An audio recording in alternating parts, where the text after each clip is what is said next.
So today we are embarking on disinfection. We are disinfecting our chicken house.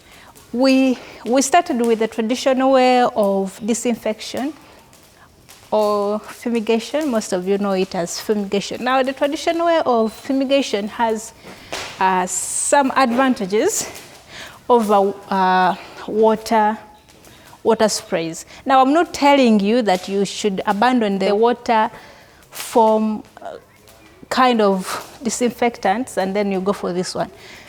We all know traditional methods, they're effective, you know.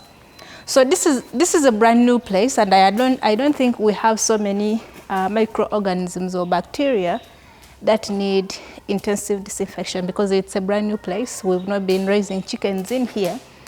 So what we are doing is we are disinfecting using, we are basically smoking the entire chicken house. This smoke reaches every corner.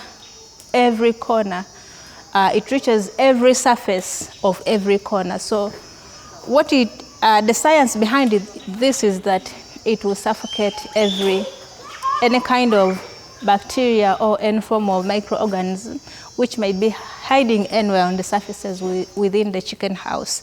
And that's what this smoke is going to do. It's going to suffocate all of them and they'll end up dying.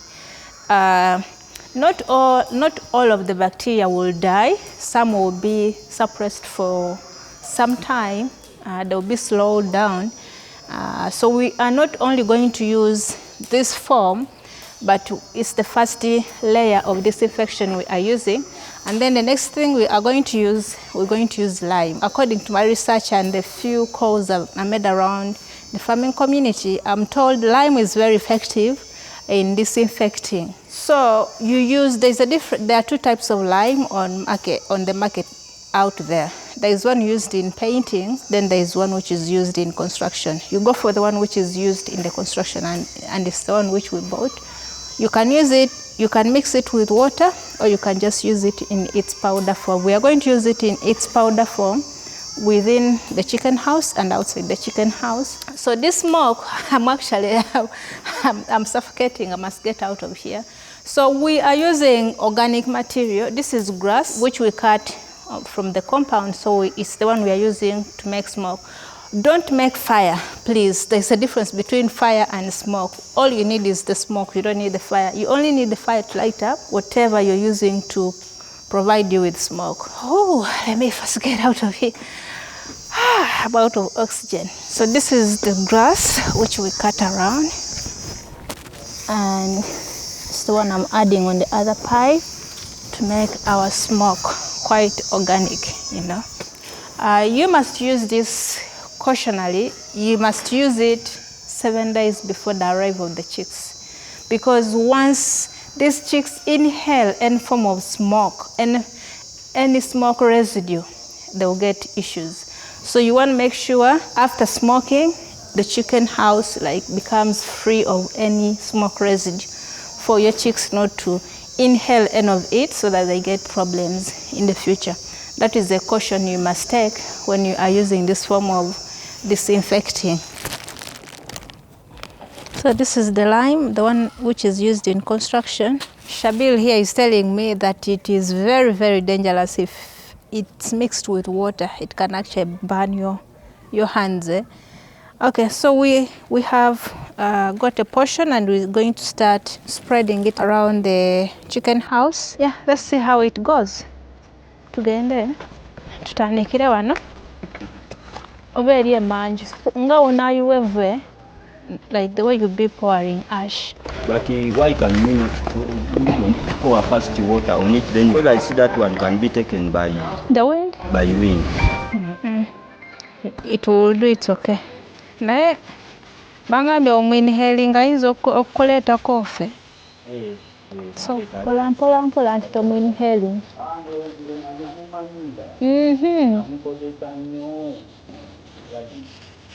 Wamukozesa ddi?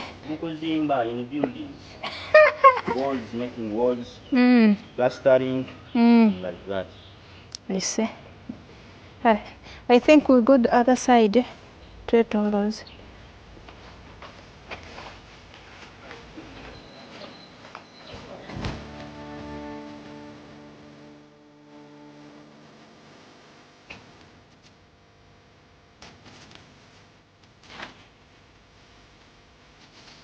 What we are doing right now, we are setting up a brooder. We are setting up a brooder, you know. As you're all aware, our chicks are coming in a few days' time. So we are setting this up so that we can warm up the room. We have done the disinfection. So we are putting up a brooder, and we shall be putting in the wood shavings so that we can also disinfect them. You know, with the wood shavings, you have to check that there is no dust. You have to sieve so that a lot of dust you can remove a lot of dust from the coffee hussks. So we are setting up a brooder. The official measurements when you're putting up a brooder are you consider 30 birds, 30 chicks per square meter.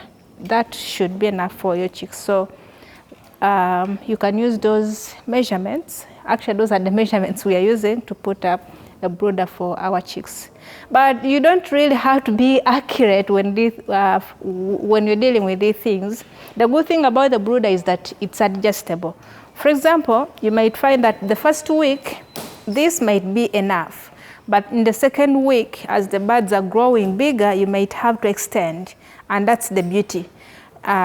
So we are not so worried whether we are accurate with the measurements or not, because we know if the birds grow bigger, we shall have to, to expand the brooder so that they have enough space. So after we have finished drawing up our brooder, we're going to put the curtains around the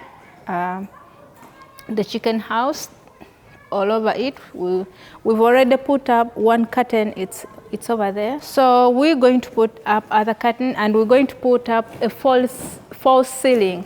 We have to hang a curtain above so that we have a false ceiling for the birds.